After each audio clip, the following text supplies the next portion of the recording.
de hoje, é claro, é Natal, o verdadeiro sentido do Natal. Então nós vamos explicar um pouquinho sobre a questão espiritual, todo o contexto espiritual sobre o nascimento de Jesus e esclarecer todas as tuas dúvidas sobre o Natal. Então você pode participar do programa pela nossa página oficial no Facebook, facebook.com/CEADprofetas. Você também pode fazer uma ligação telefônica 21 14 11 60, a produção vai te atender. Ou então deixe uma mensagem no WhatsApp, o telefone para nós retornarmos a ligação. O importante é esclareça todas as suas dúvidas. Bom, estamos aí na semana do Natal, todo mundo na loucura, fazendo compras, gastando bastante, né, Bispo G? Verdade. Vamos ver como é que vai ser depois de janeirão, né? Janeiro aí dá uma arrefecida. Meu Deus do céu. Então, todo mundo aí na loucura, pelo menos aqui em São Paulo, uma completa loucura, né? O trânsito alucinante nessa época de compras de Natal. Acho que não tem um shopping que não esteja lotado desde as 10 horas da manhã. Ainda mais com a chuva, né? Que geralmente quando vem a chuva aí o pessoal vai mesmo pro shopping, né? Que a rua em si, né? Então, aquele pedaço lá da 25 de março, aquela região que costumam passar por lá, não está tão, assim, com tanto tráfego. Quer dizer, eles estão mesmo nos shoppings. Nos shoppings, gastando dinheiro. Agora, para muitos o Natal é um feriado, é claro, com um objetivo muito mais comercial do que religioso ou coisa do gênero, né? E nós vamos falar daqui a pouco sobre o assunto. Mas a ideia é nós entendermos o verdadeiro sentido no Natal, que é nós pensarmos naquele que é o nosso Salvador, Jesus Cristo. Então nós vamos entender um pouquinho desde quando se processou essa vinda do Messias para trazer a salvação para todo homem. E a nossa história começa, é claro, no livro de Gênesis. Vamos ler. Vamos lá, Gênesis capítulo 3, versículo 15. Porém, inimizade entre ti e a mulher, entre a tua descendência e o seu descendente. Este te ferirá a cabeça e tu lhe ferirás o calcanhar. Bispo G, nós vemos muito no Antigo Testamento diversas figuras de Cristo, né? Nós temos até anjos, nós temos os próprios profetas com alguns aspectos, alguns dons espirituais que pertencem a Jesus Cristo e que são concedidas por Deus. Talvez essa seja uma passagem muito direta daquilo que seria uma promessa, né? A promessa do Salvador.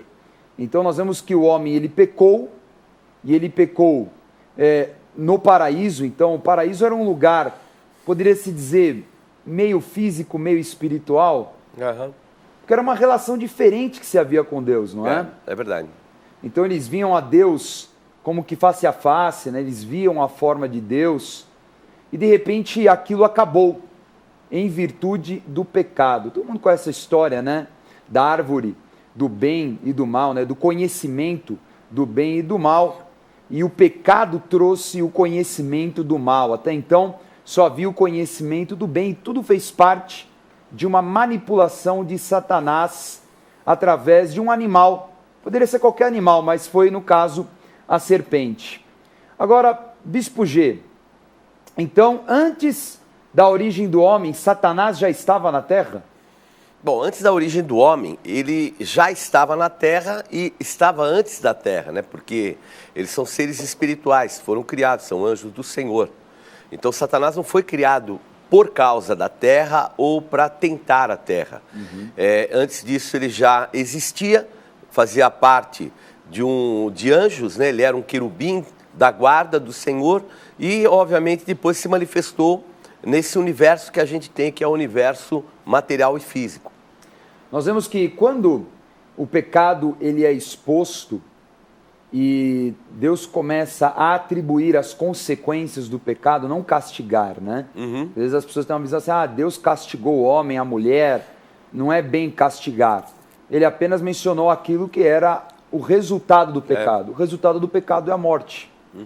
Então é algo que o homem optou em pecar e por isso ele acabou absorvendo estas consequências. Agora veja que mesmo com o pecado do homem, Deus ele promete a graça já, no Gênesis. Então tudo bem, a terra foi amaldiçoada? Foi. Serpente foi amaldiçoada? Foi. A mulher passou a ter dores de parto? Passou. E o homem vai ter que plantar para poder sobreviver numa terra que é maldita? Sim, mas ao mesmo tempo em que acontece todas as consequências do pecado, Deus promete que virá alguém para pisar a cabeça da serpente e dar autoridade ao homem contra o pecado e contra a morte. Nesse caso, é claro, Jesus Cristo. E Jesus Cristo viria da descendência da mulher. Então, inimizade entre ti e a mulher, a serpente e a mulher. Haveria inimizade. E da descendência dela, veria alguém que daria autoridade ao homem contra a serpente. E o foco que foi colocado, ele é muito objetivo. O descendente. Então, não fala de alguém da descendência geral. Então, o foco já era Jesus Cristo. Então, o descendente e o seu descendente pisará a cabeça da serpente. Então, mostra aí, claro que já é evidência. Não é simplesmente, já era uma palavra profética direta, ela era objetiva. Então, a gente vê também que Jesus teria que vir na condição humana para vencer o pecado. Não à toa que é descendente, não é um ser diferente, um novo ser criado, ou um novo tipo de ser espiritual, um novo anjo, coisa do gênero. Um semideus. Um semideus. Um Hércules. Como muitas vezes a mitologia grega trata sobre isso. E é muito curioso, como nós vemos vários casos exatamente assim, como que o deus grego, ele fecundando uma mulher mortal para ter um semideus. Não é? Para gerar esse semideus que também aprontava bastante e tinha esse lado humano muito mais aflorado do que o lado de Deus. Vamos colocar assim. Jesus não era um semideus. Jesus era Deus. Jesus não teve pecados como os semideuses na mitologia, não é? Então é importante pensar que, na mesma forma que Jesus era 100% humano, ele também era 100% Deus em espírito, não é? É isso que as pessoas às vezes não conseguem entender, porque Deus é espírito. Então a própria Bíblia já fala, Deus é espírito, importa que aqueles que o busquem em espírito e em verdade. Então, se ele é um ser espiritual, a manifestação em Jesus Cristo da condição de Deus, ela é em espírito. Então mostra que a sombra do Altíssimo cobriu, né, é o termo mais ou menos, cobriu Maria. Então o que foi gerado nela foi pelo Espírito Santo de Deus. Então não era meio homem, meio Deus. Era 100% homem, 100% Deus. Um outro profeta importante é Isaías. Isaías é chamado também de um profeta messiânico. Não é? E ele fala muito sobre Jesus. Ele fala muito também sobre essa questão da queda de Satanás no capítulo 14. Não é? Agora, o que é interessante de Isaías é que talvez ele ter esse aspecto messiânico também está de acordo com o contexto que ele estava vivendo, porque já era o fim, né, da dinastia dos reis em Judá, e estava muito próxima, né, à invasão babilônica. Então ele falou, olha, realmente essa dinastia de reis, ela é caída. Nós vemos que Zedequias em diante, né, e vai tendo aquela situação em família, ele vai cair até vir a destruição de Jerusalém por parte dos babilônicos. Na mesma forma, Isaías já aponta para o quê? Vai vir um rei que não é esse rei humano. Não é essa condição precipitada. E a Jerusalém que ele reina não é essa Jerusalém. Ainda que tenha a porta dourada, que um dia o Messias vai passar, mas não é essa Jerusalém que ele está falando. Mas é uma Jerusalém espiritual. Não é? Vamos ler a passagem, talvez uma das mais conhecidas de Isaías, que ele fala sobre Jesus. Vamos lá, Isaías capítulo 9, versículos 6 e 7. Porque um menino nos nasceu, um filho se nos deu. O governo está sobre os seus ombros, e o seu nome será Maravilhoso, Conselheiro, Deus Forte, Pai da Eternidade, Príncipe da Paz. Para que se aumente o seu governo e venha paz sem fim sobre o trono de Davi e sobre o seu reino, para o estabelecer e o firmar mediante o juízo e a justiça, desde agora e para sempre. O zelo do Senhor dos Exércitos fará isto.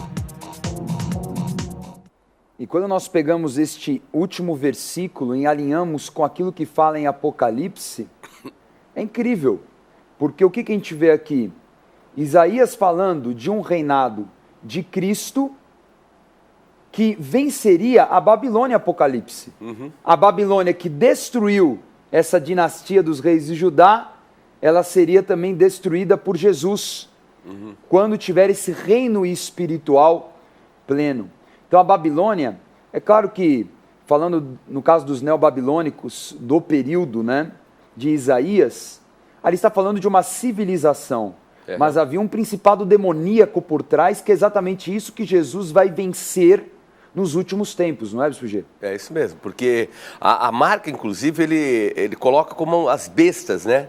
Sim. Então, uma das bestas era o símbolo, o próprio Império Babilônico, que era um leão, né, com 2 asas e que se colocava em pé como um homem. E nós vemos que esse leão nada mais era do que o Império Neobabilônico, mas que as bestas, né, no futuro, tem 2 bestas, uma delas tem uma parte do leão. A boca é boca do leão. Então a gente percebe que o ministrar, o falar, a semelhança, aquilo que vai sair da boca dessa besta espiritualmente, que é uma entidade espiritual, tem esse vínculo com Babilônia. Então Jesus veio dar a vitória ao homem sobre estas bestas, através da salvação, em que eles vão ter a marca da salvação, o nome escrito no livro da vida. Quem não tiver o seu nome escrito no livro da vida será lançado na morte eterna. Pois bem, o ponto é que a forma como Jesus promove essa condição ao homem é exatamente através do sacrifício dele. Então Jesus, ele se sacrifica como um cordeiro definitivamente cobrindo o pecado de toda a humanidade. É até curioso saber que, imagine no Antigo Testamento, né, Bispo G, que todos os pecados para serem perdoados dependiam de sacrifícios. De repente vem Jesus com a seguinte pregação: eu vou me sacrificar e se você confessar o teu pecado, eu sou fiel e justo para te perdoar. Porque eu me coloquei como este cordeiro definitivamente. Não é? Vamos ler o que o próprio João Batista confessa sobre Jesus, sendo que Jesus ainda não tinha iniciado o seu ministério. Vamos lá, João capítulo 1, versículo 29. No dia seguinte viu João a Jesus que vinha para ele e disse: Eis o Cordeiro de Deus que tira o pecado do mundo. Nós sabemos que João Batista já pregava há muito tempo o famoso batismo de arrependimento, que não é o nosso batismo nas águas, né, Bispo G? O nosso batismo é de Jesus. O dele era um batismo profético, né? Já para inaugurar o novo tempo que viria do Messias. Então ele era mais um batismo profético do que propriamente o batismo que é uma representação espiritual. Sim, porque ali era um batismo pela remissão dos pecados. Acho que provavelmente por isso que os fariseus detestavam João Batista, né? Porque ele fala assim: você não precisa mais lá sacrificar o cordeiro pelo pecado, agora eu te batizo aqui, já era. Não precisa ficar seguindo a lei por mandamentos. Então já era um princípio, né, do reino de Deus se manifestando. Pois é. E ali ele vem e reconhece isso. Eis o cordeiro que tira o pecado do mundo. Ela também fala que instantaneamente alguns dos seus discípulos passam a seguir a Cristo. Então João Batista foi aquele que veio preparar o caminho do Senhor. Ele veio inaugurar esse novo tempo, que, curiosamente, ele é considerado como o profeta mais importante. Por quê, Bispo G? O João Batista, a gente faz uma avaliação dele, ele ainda é um profeta vinculado ao Antigo Testamento. Ele pertence ao Novo Testamento, mas ele está ainda baseado na Antiga Aliança. Ele vai inaugurar um novo tempo. E algumas pessoas veem nele o maior profeta. Não, mas ele não fez nenhum milagre, não teve ressurreição, como teve com Eliseu, com Elias. Mas a realidade é que ele venceu a pior estrutura que existia espiritualmente falando. Porque ele pega ali um tempo de silêncio de 400 anos. Então a palavra de Malaquias, último profeta do Antigo Testamento, ela vem, fala a respeito que viria o Elias, que seria João Batista, viria no poder de Elias. Aí 400 anos, silêncio completo profético. Quer dizer, Deus não se manifesta. O que ocorre? O principado, o domínio espiritual, que era o domínio grego, imperou. E o que era esse domínio grego? Então, nós estamos falando agora há pouco sobre os deuses e semideuses, né? Então, o domínio grego tinha uma característica. Os deuses, eles eram cheios de defeitos. Então, você pode reparar, você vê esses filmes de mitologia, os deuses são piores do que os homens. E os homens são os grandes homens. Então, são os filósofos, Platão, e esse, aquele e tal, que eram o quê? Homens de uma capacidade sobrenatural. O que era isso? Era o domínio da razão. Então, a razão, as filosofias, o conhecimento, tudo isso foi exaltado por um principado. E esse principado foi quebrado através de João Batista. Então, João Batista quebrou o principado mais poderoso que existia na época, que era o principado chamado Principado da Grécia, que Daniel profetiza que viria e que não haveria ninguém para interceder, a não ser ele naquele momento. Então, Daniel tinha como interceder, depois não veio mais ninguém, como Daniel falou, e vem João Batista. O mais poderoso, por quê? Porque ele quebra essa estrutura do principado. Muito interessante porque os gregos, eles têm essa construção da imagem do herói. Então, olha só como é que o grego, ele construiu suas histórias e, na verdade, as histórias dos heróis, até hoje, né, são assim. Então, o que acontece?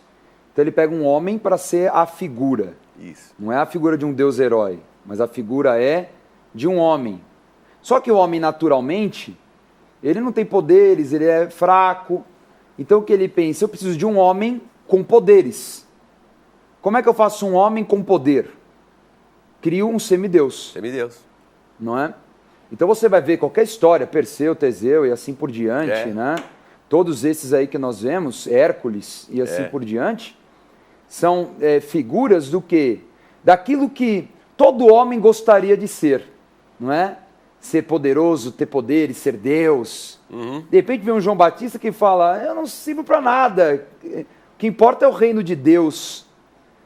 Jesus, ele não veio manifestar sinais, né, para vangloriar o seu lado humano, mas ele veio debaixo de um envio de Deus. Então é muito diferente como essa imagem heróica grega, ela é quebrada por João Batista e depois por Jesus. E inclusive, Daniel, esse comentário que você fez sobre os semideuses, tudo isso. Agora, quem é que conta as histórias desses semideuses? São os grandes homens, os filósofos. Então, são os grandes filósofos, Arquimedes, esse, aquele, Platão e tantos outros, que são os grandes homens que escrevem as histórias dos semideuses, dos deuses, mostrando as fraquezas dos deuses, a força do semideus, porque é mais humano, a sabedoria que eles têm ali para colocar, e tudo isso teve que ser quebrado, e João Batista vem e quebra. Então é interessante que João Batista, ele vai para o deserto. Ele não era uma pessoa do deserto, ele era alguém cosmopolita, mas ele leva as pessoas para o deserto para quebrar essa malignidade da civilização, tudo aquilo que o helenismo, né, que era chamado, trazia. Então havia uma força tão grande, para nós entendermos, os nossos evangelhos, todos foram escritos no grego. A língua do mundo era o grego.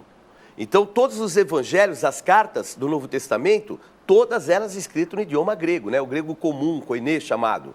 Então, o que é isso? Isso mostra essa força que tinha a filosofia grega, que foi quebrada por João Batista. Por isso que Jesus fala, entre os homens nascidos de mulher, não houve ninguém como João Batista.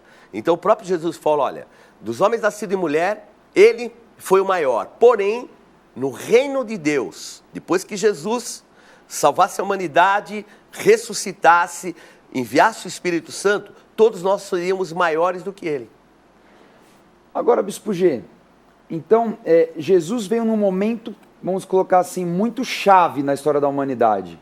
Poderia ter vindo antes, não é? Do próprio helenismo, da cultura grega. Mas não podemos negar que a cultura grega trouxe uma condição mais civilizatória na humanidade. E Jesus acho que esperou essa condição mais racional. Acho que havia um propósito de ser depois, não é? Porque já era um outro momento da humanidade. Sem dúvida. Tanto que nós vamos ver, e até hoje ela existe, há uma, vamos dizer, divisão entre Ocidente e Oriente. E a cultura grega foi a única que conseguiu unir o Oriente e o Ocidente. Então, por isso que Jesus ele veio, e ele não é vinculado ao Oriente, ele é Jesus Cristo, Filho de Deus, que é vinculado à humanidade.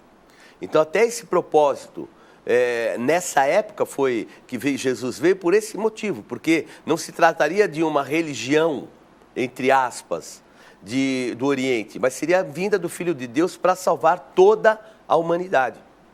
Vamos ver agora a visão de João. João ele vai trazer uma visão de Cristo muito mais espiritual da sua origem, até porque João, já no final da sua vida, no final do século I, ele já estava enfrentando as heresias que surgiam, não é?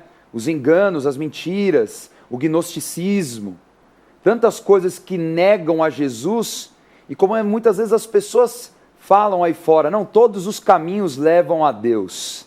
E mais uma vez, né, você está falando de gnosticismo, tudo, o que é? As filosofias gregas, olha aí o perigo de novo. Entrando, na igreja, permeando exatamente o Evangelho. Né? Vamos ver o que João fala a respeito disso no capítulo 1. Vamos lá, João capítulo 1, versículos 1 a 5. No princípio era o Verbo, e o Verbo estava com Deus, e o Verbo era Deus. Ele estava no princípio com Deus. Todas as coisas foram feitas por intermédio dele, e sem ele, nada do que foi feito se fez. A vida estava nele e a vida era a luz dos homens. A luz resplandece nas trevas, e as trevas não prevaleceram contra ela. Então, a figura usada para Jesus aí é como o verbo, a palavra, né, em algumas outras traduções. Então, primeiro nós vemos aqui João já fortalecendo o conceito da trindade. Não é? Que Deus é trindade. Tem muitas religiões que falam da Bíblia, mas não falam da trindade. Falam que trindade não existe. Então, uma coisa está errada. Faltou esse capítulo na Bíblia da pessoa. E com muita inteligência e muito discernimento, obviamente um apóstolo, por isso que tinha esse discernimento, essa inteligência, ele vai usar um termo chamado logos, que é a palavra proferida, que era o vínculo daquilo que era a criação também, ligado aos próprios filósofos.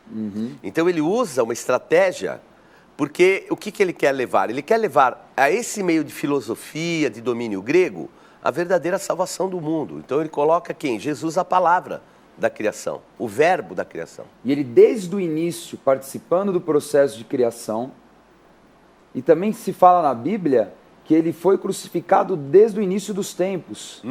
Então quer dizer, espiritualmente já havia acontecido. É que nós vivemos na condição do tempo. Então na eternidade não tem tempo, e como nós vivemos em condição do tempo, é difícil às vezes entender isso. Né? Porque nós vivemos em circunstâncias do relógio que está girando. Verdade. Né? Mas aqui ele fala, não, e ele é a luz. Então é a luz que resplandece contra as trevas. Então se você está num lugar escuro e você acendeu a luz, não tem como ter algumas áreas ainda escuras. Elas só podem ficar escuras se tiver algum tipo de material bloqueando. Agora, se não tem nada bloqueando, impedindo, então o ambiente fica completamente iluminado, ou seja, as trevas não prevalecem. Então, quando a pessoa ela se converte, ela entra nesse caminho, é que antes ela estava numa escuridão completa. E se você está numa escuridão, você não enxerga. E quem enxerga na escuridão? Satanás, porque o reino dele é o reino das trevas. E assim ele guia o homem para onde ele quer, porque o homem não enxerga. Agora, quando vem a luz, daí a palavra revelação.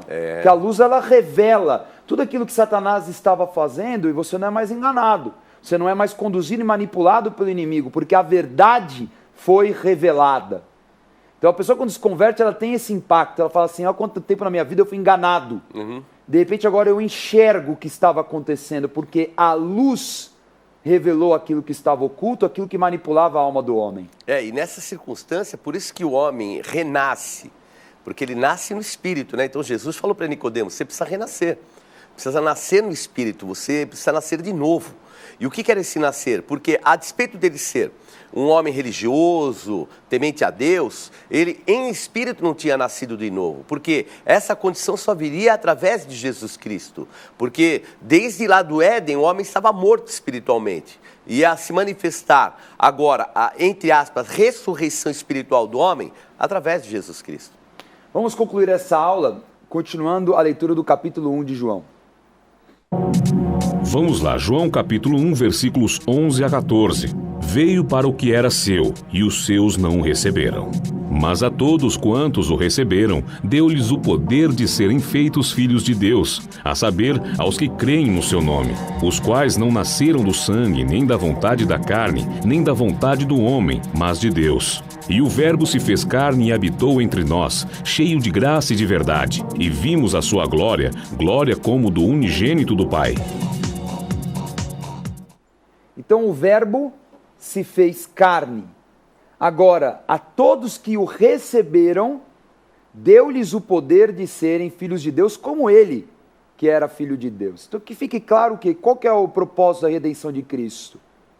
É que ele venceu o pecado, ele venceu a morte para falar, você também pode vencer. Quando você confessa a Jesus, seus olhos são abertos, você entende o que está acontecendo ao seu redor, e você fala, eu vou lutar contra o pecado porque eu sei o resultado do pecado. E Jesus venceu o pecado, então é possível vencer o pecado. Não é algo impossível. Porque tem muita gente que pega e fala assim, mas foi mais forte do que eu. Não é? É verdade. Não deu para resistir. Mas é possível vencer? Sem dúvida. É possível vencer o pecado. Se você hoje abrir o seu coração e falar, Jesus, eu reconheço que Tu és o Senhor e Salvador da minha vida, você vai ter essa experiência de entender o que é o pecado, de entender que você é capaz de vencê-lo e que você não vai ser mais dominado pelo resultado do pecado, que é a morte. Porque muitas vezes você está vivendo um ciclo de tanta destruição porque enganado pelo pecado. Mas você tem, através de Jesus Cristo, autoridade sobre todo o mal. E este é o verdadeiro sentido do Natal, porque Deus amou o mundo de tal maneira que deu seu único Filho, para que todo que nele crê não pereça, mas tenha a vida eterna. E que essa vida eterna esteja com você e com toda a sua família, em nome de Jesus. Antes da revisão, quero dar a dica Gospel Bay de hoje, que é esta lindíssima Bíblia Apostólica de comemoração aos 40 anos do ministério do servo de Deus, apóstolo Estevam Hernandes. Tem um encarte com a história do mover apostólico no Brasil, 40 estudos, 40 ministrações de ofertas, 40 perfis de personagem, dicionário apostólico, mais de 5.000 notas de referência, com revelações, mapas, tabelas históricas, uma Bíblia de estudo completíssima e que você precisa ter na sua casa, para que você acompanhe aqui também o Escola de Profetas, os cultos, para que você cada vez mais conheça profundamente a palavra de Deus. Acesse o site gospelbay.com.br ou ligue no Televendas 3500-1222, receba esta Bíblia com toda a comodidade e segurança na sua casa com um pagamento facilitado. Gospel Bay é a loja virtual da Rede Gospel de televisão. Nova loja Gospel Bay. Os seus artigos preferidos agora estão ainda mais acessíveis no site gospelbay.com.br. Mais ágil, mais simples e mais seguro. Acesse agora mesmo o novo site gospelbay.com.br e boas compras. Confira agora a revisão do verdadeiro sentido do Natal. No programa de hoje, Jesus faz parte da Trindade, como Deus Filho enviado para dar autoridade ao homem sobre o pecado e a morte, e através dele temos a vida eterna. Jesus veio como cordeiro ao sacrifício, cumprindo a promessa de Gênesis, que esmagaria a cabeça da serpente. Tome nota da agenda do programa Escola de Profetas. Não perca a oportunidade de se aperfeiçoar mais no conhecimento da Palavra de Deus e desenvolver seu ministério. Participe dos cursos do Centro de Estudos Apostólico. Para mais informações, acesse ceaapostólico.com.br ou entre em contato pelo telefone 11 3203 0641.